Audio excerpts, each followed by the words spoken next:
Well, here we are, ULO land, back for more on Saturday. Now, first things first, a big shout to Marie-Francois for her 3 out of 4 at Chantilly last Sunday. That's got her back on track, and she's been telling me this week that Calandagan's winning the King George at Ascot on Saturday, no doubt about it. Son aucun doute, she said, apparently. Whatever. Anyway, more of that later. I'm here at Ascot in something short and cool, and the boss is back home in York. We'll get up to him in a bit. First up for us, in the Group 3 Princess Margaret Japan Cup Stakes. Well, what a scorcher of a race on a scorcher of a day at Ascot we've got. All the pace is going to be coming out of stalls 1, 2 and 3, as Hamad Al-Jahani's Alta Regina, Andrew Balding's Moonrise and Richard Hannon's Dark Issue are in those inside draws, but my gamble's going to be on Alta Regina. This Sioux Nation filly was finishing with something left in the tank at Ascot's Royal Do, and that was in the 5 furlong Queen Mary, so I reckon there's a bit more to come over 6, and Jamie Spencer getting the leg up just adds to the appeal. Of course, they've all been here at the festival last month, so with conditions much the same, these are the 3 to follow. Anyway, forecast or tricast looks tempting, just saying. Right now then, for my Saturday nap, it's just got to be in Ascot's feature, the King George VI and Queen Elizabeth Stakes. Can Calandagan? Of course he can. Last year's winner and Europe's highest rated horse of 2025 is winning this again, trust me. Gonna have to work for it though, because Aidan O'Brien stuck 4 in, with Action quite obviously the pacemaker. And although I don't reckon Lambourne to be the same horse this year, Mini Hawk and Benvenuto Cellini are both oozing quality. Now then, get this, Aidan O'Brien ain't had so much success in this in recent years, and there's an argument that he's peaked his string for Royal Ascot, so maybe the big danger to Calandagan is going to be the Japanese raider Masquerade Bull, last seen coming off that 1 length second to Romantic Warrior in the FWDQ.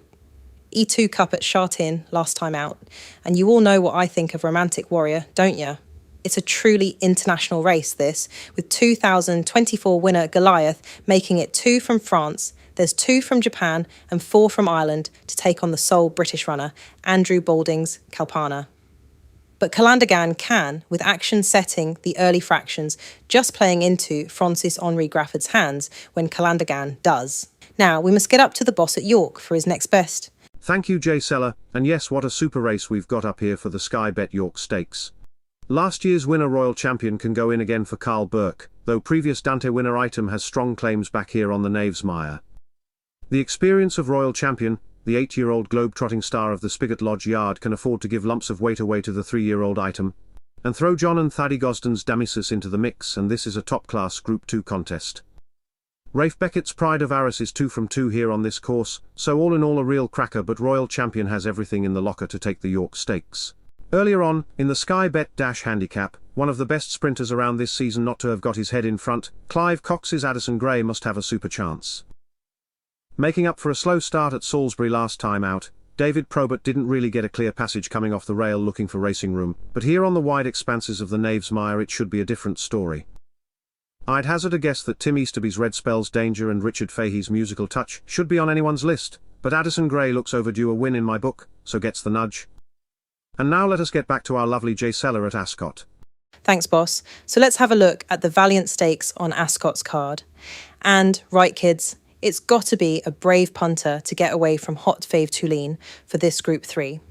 Seeing as she was only beaten by the brilliant Precise in the Group 1 Coronation Stakes here at the Royal Do by a length and a half, I reckon that's about as rock-solid form as you're going to find at this level, especially with the good to firm ground just the same.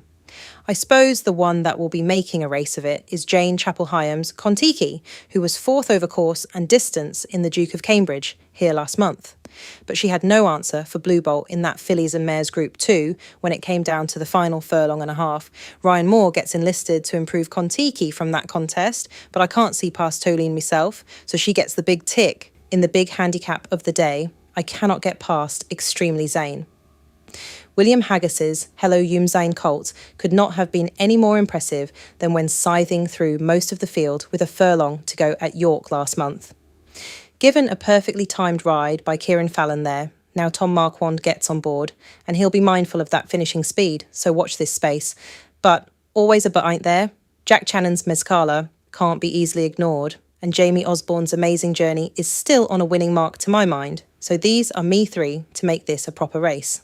You pays your money and takes your choice, and mine is Extremely Zane, who can cope with the rise in the weights ahead of Amazing Journey.